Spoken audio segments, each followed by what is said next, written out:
वैशाखमास कृष्णाय दशम्यां मन्दवासरे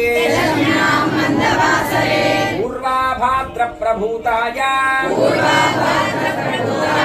मंगलं श्री हनुमते मनोजपं मारुततुल्यवेगं जितेन्द्रियं बुद्धिमतां वरिष्ठं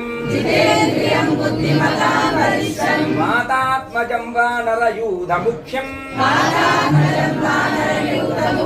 श्रीरामदूतं शिरसा नमामि श्रीरामदूतं शिरसा नमामि।